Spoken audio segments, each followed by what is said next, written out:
Hello everyone, welcome to another interesting and informative session of the Analyst.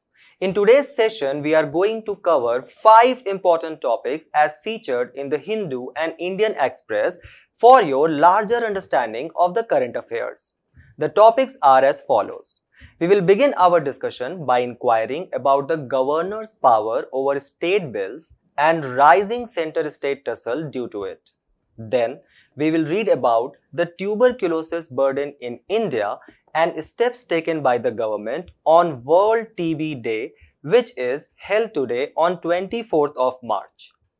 After that, we will try to understand what is vote from home facility or postal ballots. It will be followed by the compelling story of freedom fighter Usha Mehta and her role in the Quit India movement of year 1942. Towards the end, we will have a quick overlook about the exchange traded funds and the new SEBI directives related to the exchange traded funds. The handout for the discussion will be available in the description of the video for your effective revision. So let's begin. In an unprecedented move, the Kerala government has filed an appeal in the Supreme Court against the President withholding the assent to the 4 bills which were passed by the Kerala legislatures. And these bills were reserved for the President assent by the Governor. This issue of the governor's power over state bills forms an important component of your GS2 paper under the theme of governor and the issues related to federalism. Governor's office is established by the Constitution itself under Article 153 of the Constitution, which establishes governor as the chief executive head of the state. However, the governor is only a nominal executive or titular head, just like president, as the real executive is the Council of Ministers headed by Chief Minister. At the same time as this governor is appointed by the president by warrant under his hand and seal, the governor acts as a nominee of the central government. However, keep this in mind that in the year 1979, the Supreme Court held that the governor's office is an independent constitutional body and not an employment under the central government. So let's first try to understand the legislative power of the governor as provided under Article 200 and 201 of the Constitution. The Article 200 states that if any law which has been passed by the state legislature, it can only become an act if it has given the assent by the governor. Thus, if any such bill is being passed by the parliament or state legislature, they require the assent of the executive head such as president and governor to finally become an act. So let's say that if there is an ordinary bill and not money bill and it has been given to the president and governor, thus they have following options. First, they can give the assent to the bill and thus it will become an act.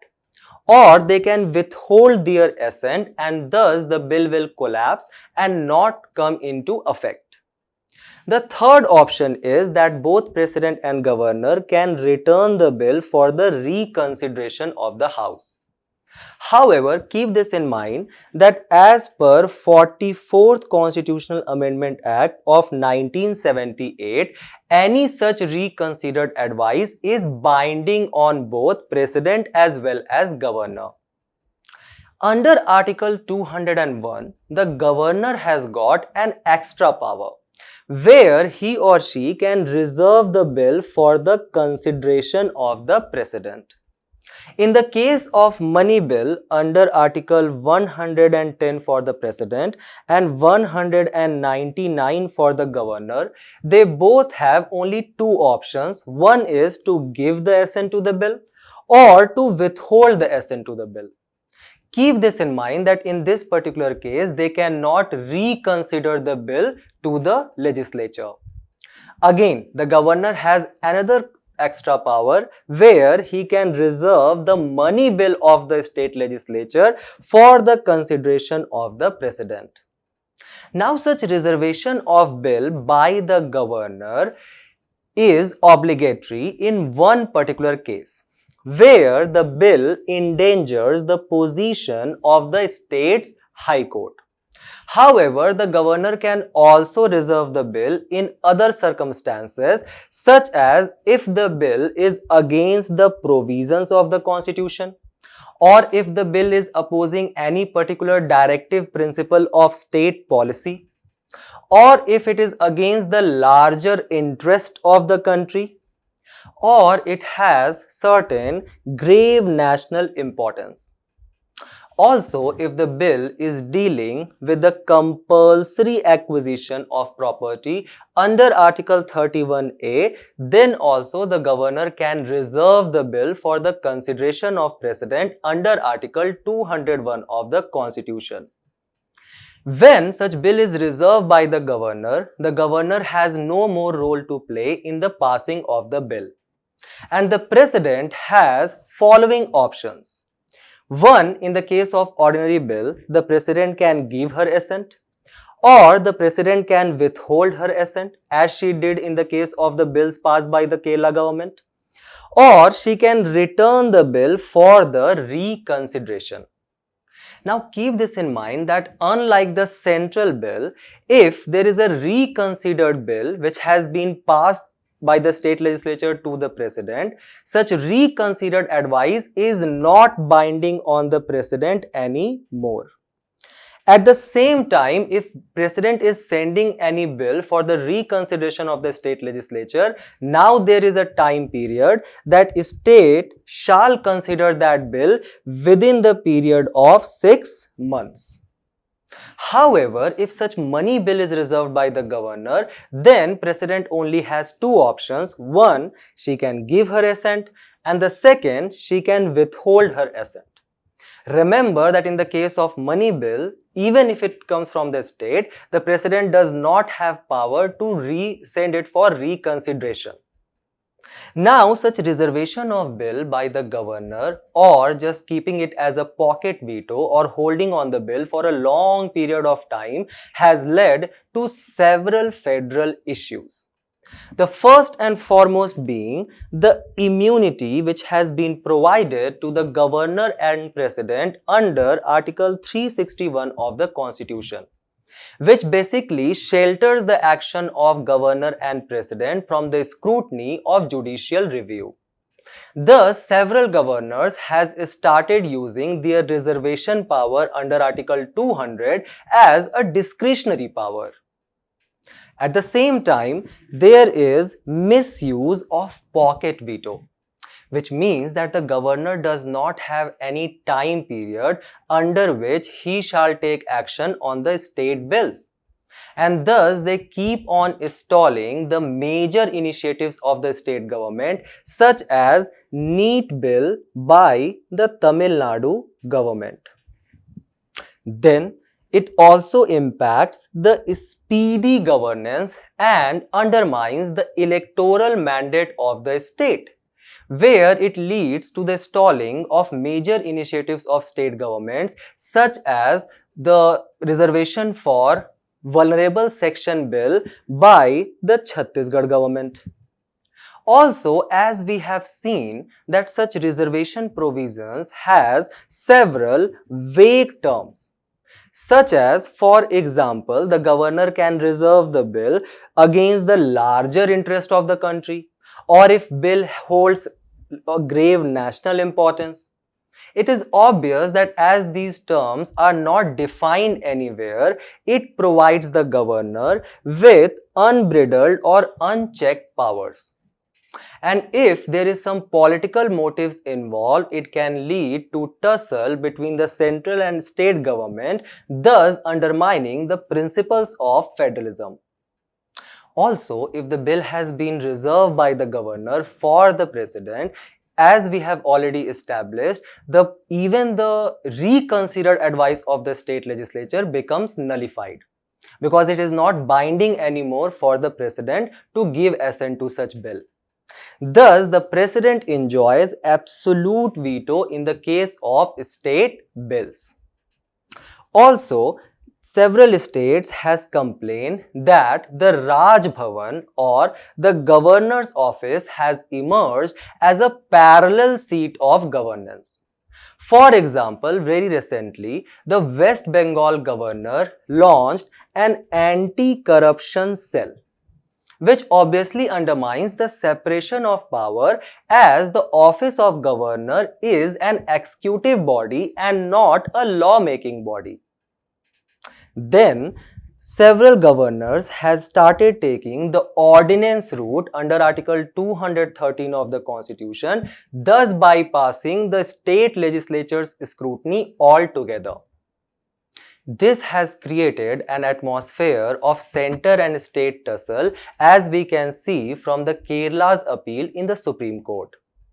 Thus, to establish the harmonious relationship between the center and state governments, several steps seems imperative, where we need to follow the Supreme Court's directive under the Nabbam Rabia case of 2016, where the Supreme Court held that the governor shall take decision only in accordance with the Council of Ministers headed by the Chief Minister under Article 163 of the Constitution. This was also upheld by the B.R. Ambedkar in one of the Constituent Assembly speech, where he said that the governor shall not take any executive action unless and until advised so by the Council of Ministers. Then the Supreme Court has also held in Shamsher Singh case of 1974 that the constitutional discretionary power which has been provided to the governor is a limited power, and it shall not hinder the public mandate which has been given to the state legislature. Then we can also incorporate the directives by several commissions to bring neutrality in the governor's functioning, such as the recommendation of Sarkaria Commission, where it is stated that the governor shall be from outside the state to ensure his political neutrality and make sure that he does not have any vested political interest. At the same time, Puching Commission recommended for the provision of impeachment of governor, as it has been provided for the president by the parliament. Then it also said that to pass any law there shall exist a deadline, that if a bill has been given to the governor, he shall pass it within the period of 6 months. Such deadline is also being asked by several states such as Telangana government to respond on the bill sent to them. And the Supreme Court has directed that such decision shall be taken in expedite manner. Thus, we need to bring several reforms when it comes to the federal structure of our country, and the governor's office shall ensure that a delicate balance between the central and state government shall be maintained as envisaged by the Constitution itself. With these suggestions, we move forward to the next news of the day. On World Tuberculosis Day, held on 24th of March, various health activists, public health experts and TB survivors have sought the urgent intervention by the government to halt the shortage of anti-TB drugs in our country. These issues related to the tuberculosis forms an important component of your GS2 paper under the theme of public health and government policies. So before we inquire about the increasing TB burden in the world as well as in our country, let's first try to understand what is tuberculosis. Tuberculosis is basically a bacterial disease which is caused by Mycobacterium tuberculosis.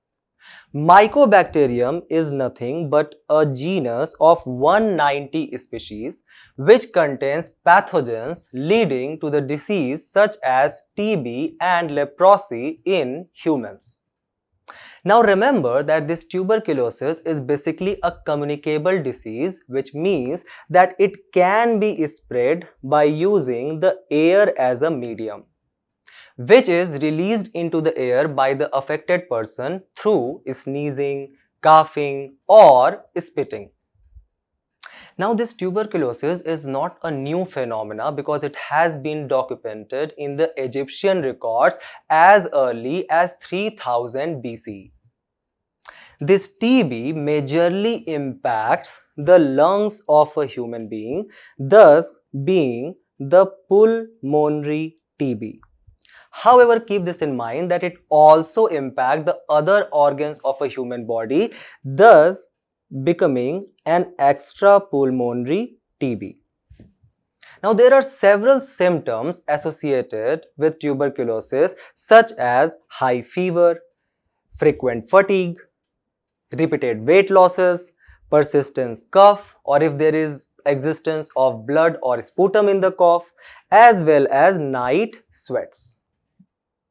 Now, this issue of TB has become a growing concern, and to assess its TB burden in our country as well as in the world, we will refer to the Global TB Report 2023, which was released by the World Health Organization, according to which there were 7.5 million cases of TB in 2022, highest since the year 1995, since when the WHO started recording the data related to TB. Thus, TB has become the second leading cause of death from the single infectious agent after the viral disease known as COVID-19.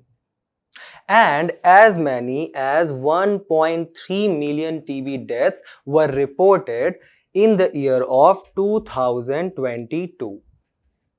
Now keep this in mind that the people who are impacted from HIV/AIDS or has a weak immune system are more prone to the development of tuberculosis, as it can be seen that there were 1,67,000 deaths among the people who were already suffering from HIV. This TB also has a high mortality without treatment, as high as 50% of the patients who succumb to TB if they did not avail any kind of treatment. Now, why this has become such a major headache for our country? Because as per the Global TB Report 2023, India has the highest number of TB cases in the world, accounting to 2.8 million patients. Thus, we have 27% of the global TB burden, followed by Indonesia, which has 10%, China, which has 7.1%, and Philippines, which has 7%. At the same time, the case fatality ratio in our country stands at 12%, which basically indicates that 12% of the TB patient in our country ultimately succumbs to death. At the same time, there is growing issue of multi-drug resistant TB, as it has reported more than 1.1 lakh cases in our country, indicating that it has become a public health crisis. At the same time, as per the report, only 2 out of 5 people who had this multi-drug resistant TB eventually access to any kind of treatment. Now the question arises that what are the causes of such high TB burden in our country? The reason being the missing TB cases, which are caused by the pillar of 3 U's, which means undetected TB, unreported TB, and untreated TB. And why such pillar of three use or missing TB cases exist in our country? The first reason is the lack of awareness. So let's say, for example, if you are living in a city like Delhi, which has very poor air quality index, then the chances are that you might attribute the reason of your frequent coughing to the high level of pollution. And thus you will refrain from visiting the doctor for the diagnosis purpose. At the same time, in India, we have inadequate access to the initial diagnosis. And that is because of the existence of poor primary healthcare infrastructure in our country. For example, as per a case study released by National Health Authority, and it was conducted in the state of Madhya Pradesh in the year 2020, more than 20% population of the state was living more than 5 kilometers away from the nearest primary healthcare center. At the same time, even if such facilities exist, there is issue of poor diagnosis, because majority of these facilities still rely on sputum microscopy, which has been proven inefficient in early detection of tuberculosis. At the same time, there is growing concern related to multi-drug resistant TB. What is MDR-TB? MDR-TB is basically when the tuberculosis grows resistant to the commonly available anti-TB drugs such as rifampicin, isozanid, and pyrazanid. Now remember that India has the highest number of increasing cases when it comes to this multi-drug resistant TB. And this multi-drug resistance is being caused because of our inadequate access to antimicrobials, poor formulation of drugs, and premature treatments. For example, we have this tendency to just rush to the nearest medical store even if we have developed any kind of small fever and ask for unsolicited medicine without any diagnosis or advice by an expert doctor. Then there exists the shortage of anti-TB drugs such as rifampicin or isozanid, as highlighted by the report itself, which ultimately leads to the growing of this anti-drug resistance problem as well as interruption in the medical treatment which is taking place. Then we have this poor socio-economic status, because as per the multi-dimensional poverty index released by UNDP, more than 23 crore people in our country are multi-dimensionally poor, and thus they do not have access to the treatment or prevention of such tuberculosis disease, which is highlighted from the table where you can see that in the whole world the death rate exists 17 per lakh because of TB, while in our country it is more than double to 36 per lakh because of TB. Now, to deal with this increasing TB burden in our country, the government of India has taken several steps. The first and foremost is the End TB strategy by the World Health Organization, where it aims to eliminate the TB from the planet of Earth by the year of 2050. And the government has incorporated this principle under its initiative of National TB Elimination Program, which is a mission mode program being conducted from 2017 to 25, under which the government of India aims to strategically reduce the TB burden by 50% as it existed of 2017. For this purpose, the government has launched the DOTS strategy, which aims to provide for early detection, standardized treatment, as well as for increasing the nutritional requirement of the patient to ultimately increase their immunity levels. And for this purpose itself, the government has launched the Nikshay Poshan Yojana, where the government provide 500 direct benefit transfer to every TB patient to meet their nutritional requirements. The government has also launched the Nikshay portal to assess the TB cases across the country, and this information is equally accessible to both public as well as private sector. The government has also launched TB Harega Desh Jeetega campaign to increase the awareness among the larger populace. As well as the government is aiming to provide for newer potent drugs and vaccines such as bedaquiline, delamanid and BCG vaccine.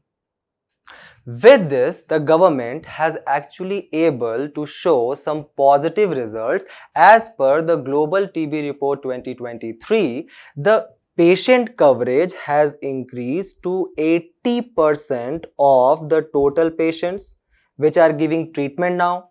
And at the same time, the TB incidence has actually declined by 16% in the year 2020. At the same time, we should also strive to further enhance our primary healthcare infrastructure and ensure the regular supply of critical drugs. Because ending the tuberculosis will also help us to achieve our Sustainable Development Goal Target 3 to ensure health and well-being for all by the year of 2030. With this, we move forward to the next news of the day. Now, as the 18th Lok Sabha election is around the corner, the Election Commission of India has extended its vote from home facility or postal ballot system to the person with disabilities as well as to the senior citizens aged 85 years and above for the upcoming Lok Sabha election.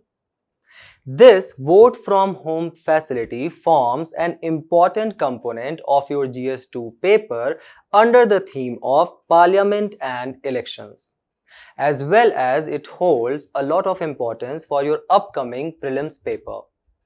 So, we'll first try to understand what is a postal ballot.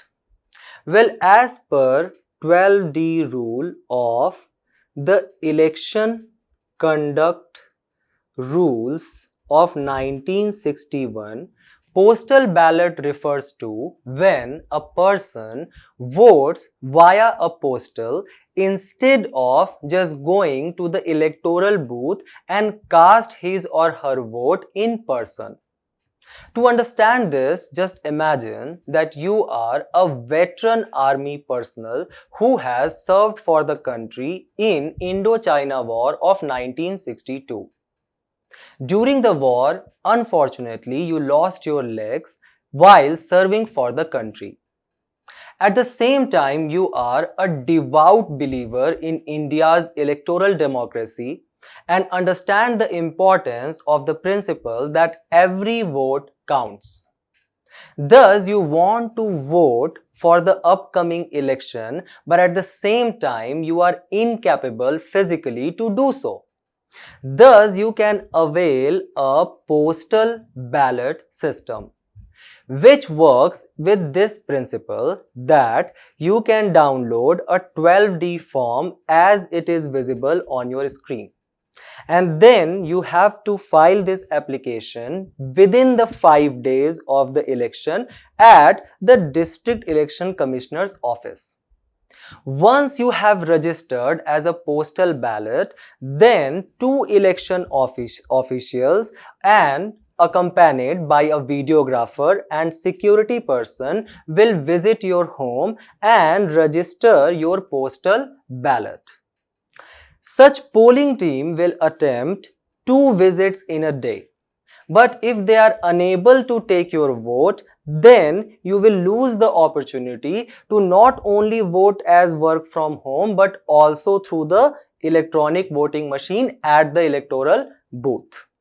At the same time, the voters are informed about the date and the time of the visit of the election officials through the platform of SMS. Such postal ballot has to be submitted within the 5 days of the notification of the election to the Assistant Returning Officer ARO or any booth level officer BLO.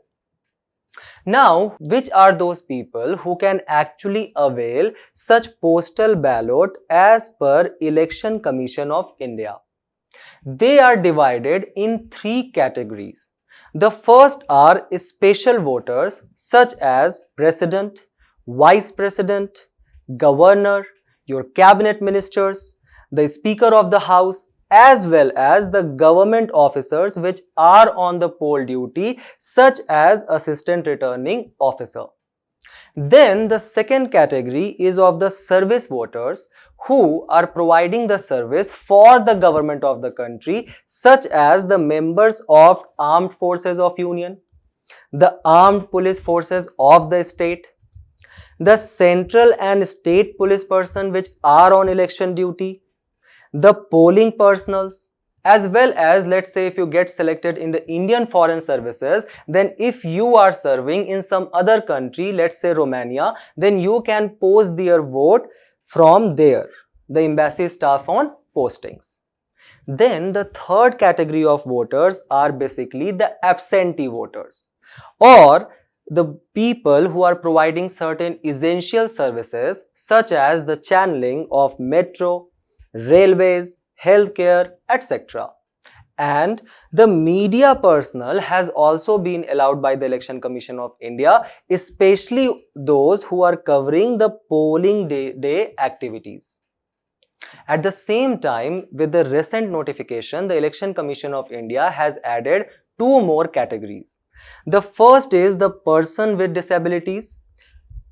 Only those who have the benchmark disability of more than 40%, and the people who are aged 85 years or above.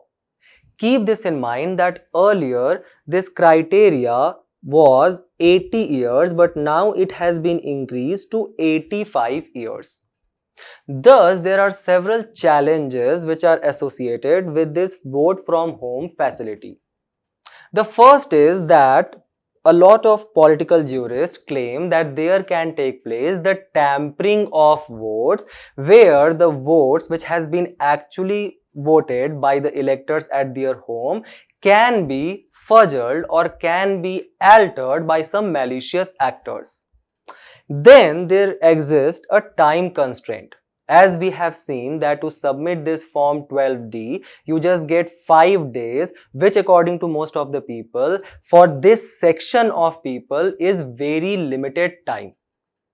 Then it can also lead to the violation of privacy, as the confidentiality of your vote can be exposed, and at the same time you can have certain external undue influence by the local political leaders who can coerce you to vote in a certain manner. At the same time, there exists lack of administrative machinery to actually conduct this mammoth task and give this noble idea into the shape of reality. Then there is also the lack of awareness among the larger vote base who are unaware of existence of such a noble provision. The Election Commission of India has said that to ensure the festival of electoral democracy, there are several steps which will be taken, such as provision of special queues, ramps, separate lines for these people. And at the same time, it is also going to ensure that such voting is going to take place in the most impartial manner. With this, we move forward to the next news of the day. A recent web series tells the compelling story of Usha Mehta and her brave effort of establishing an underground radio station during the Quit India movement which took place in the year 1942. Her contribution to our independence story forms an important component of your GS1 paper under the theme of Modern Indian History and Associated Significant Personalities. Well, the year was 1942 and the idea of independence was in the air. It was in the backdrop of the Second World War, which started in the year 1939 with the invasion of Poland by the Germany, that the Allies forces were seeking the support of Indian soldiers just like they got in World War I. Thus, they had already accepted the idea of Constituent Assembly in their August offer of 1940. Further, the Cripps mission was sent in the year 1942, which even though accepted the idea of Constituent Assembly only by Indians, but it offered us the Dominion status instead of complete independence. Thus, Gandhi called this Cripps mission as a post-dated check because by that time, we as Indians had moved away from such colonial rhetorics to continue their rule in our country. Thus, a mass civil disobedience movement was planned and it was launched on 8th of August 1942 called as the Quit India Movement. Keep two things in mind here. The term Quit India Movement was coined by Yusuf Mehrali, and such resolution was passed in Wardha resolution, which was proposed by J.L. Nehru and it was seconded by Sardar Patel. It was here on 8th of August at Gowalia Tank Maidan in Bombay of that time where Gandhi said his now famous slogan, "Do or die." We shall either strive to make our country free or we shall die in that effort. However, the British government, who was already stretched because of their losses against the Axis powers led by Germany, Italy and Japan, was not in the mood to allow any such mass civil disobedience movement. Thus, by the date of 9th of August 1942, all the senior leaders of Congress, including Jawaharlal Nehru, Sardar Patel and Gandhi, were arrested and Congress was declared as an illegal organization. Thus, the mantle of sustaining the movement was passed on to the younger crop of leaders who took the charge of helm of affairs and started an underground movement. The leaders were such as Aruna Asaf Ali, Achyut Pradhan, Sucheta Kripalani, Ram Manohar Lohia, as well as J.P. Narayan. Now, these leaders ensured that there took place a civil disobedience. There were masses on the streets who were calling to end the British rule, and at the same time, they were also setting up of the parallel governments such as Jati Sarkar in Tamlup Midnapur and Prati Sarkar in the district of Satara in Maharashtra. It is in this context that the role of Usha Mehta becomes prominent, who established an underground radio. Along with her compatriots such as Babu Bhai Khakar, Vitthal Bhai Jhaveri and Chandrakant Javeri.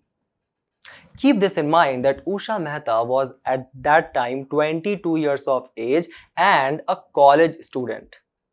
But she was completely against the British measures where in the year 1939 they had completely put sanctions on any amateur radio stations and all the radio stations were given the directive to return their equipments, and if they are not going to do so, they were charged with heavy punishments. Thus, Usha Mehta, to ensure the freedom of speech and expression, she started the underground radio which was established in Bombay and it aired on 3rd of September 1942. where in her own words she ensured to inform her fellow Indians about the freedom struggle which was taking place in the form of Quit India movement, where the people were informed about key events such as the Chittagong bomb raid, the Jamshedpur strike, the formation of parallel government at Balia, as well as the atrocities committed by the British officials in Asti and Chimu. This underground radio being conducted by Usha Mehta became one of the favorite of the Indian publics and also inspired them to continue to sustain the movement. To ensure the mass reach, these telecasts were done in both Hindi as well as English language. And various sections of the people such as farmers, students, agriculturalists, lawyers, all of them were addressed. For such her act of bravery, the British government arrested Usha Mehta on 12th of November 1942 and she was jailed in Yerawada, Pune, where she was finally released in the year of 1946 and was termed by the fellow nationalists as Radio Ben. She was finally awarded the second highest civilian honor in our country, Padma Vibhushan, in the year of 1998. Recognizing the effort of brave women such as Usha Mehta, Aruna Asaf Ali, Sucheta Kripalani, Mahatma Gandhi had famously said that the day the history of our Indian independence will be written, the contribution of women will be kept at the front. With this noble thought in our head, we move forward to the last news of the day. SEBI or Securities Exchange Board of India has directed the mutual fund houses to stop accepting any more inflows in the scheme that invest in the overseas exchange traded funds or ETFs starting from April 1, 2024. These exchange-traded funds forms an important component of your GS3 paper under the theme of capital market. So let's first try to understand what are these exchange-traded funds or ETFs. They are basically a marketable security which tracks indices, commodities, bonds and basket of assets, etc. Thus, basically, they act as index funds and they track the investments which has been done, let's say, in the Nifty or BSE Sensex. Now, these ETFs can track any kind of security, even individual commodity, to various kinds of bonds, investments, securities, etc. The trade price of these ETFs fluctuates throughout the day because just like any other stock, they are sold and bought throughout the day. At the same time, their trading value is based upon the net asset value of the underlying securities. There are several types of ETFs such as commodity, bond, sectoral, international, equity, etc. Now, there are certain similarities of these ETFs with the mutual funds. What are mutual funds? Mutual funds are basically the pooled investment by a group of people, and these group of people have actually investment or diversified their investment in various kinds of bonds, equities, capital assets, government securities, etc. So what are the similarities? The similarities are that they both are basically the pooled money from the many investors to buy different kind of investments. The second is that they provide diversified investments and they can hold a wide variety of different investments as we have established. How they are different from each other? While the mutual funds are bought and sold once per day, especially after when the market closes at 4 p.m. On the other hand, these ETFs are actively bought and sold throughout the day. Then these mutual funds are, while actively managed by the asset management companies, these ETFs are passively managed as they are tracking different type of indices. Then the mutual funds prices are set once per day after the market has closed, while on the other hand these ETFs prices go up and down throughout the day because they are being sold and bought repeatedly. These ETFs have typically higher daily liquidity and lower fees than the mutual fund schemes. And this is the reason that these ETFs become attractive alternative for various individual investors. At the same time, they do also offer certain tax benefits. Now, what are the directives given by the SEBI? The SEBI has said or directed the mutual fund houses to stop accepting any foreign inflow in the scheme which eventually invest in the ETFs. And it has mandated the investment limit in the foreign ETFs as $1 billion.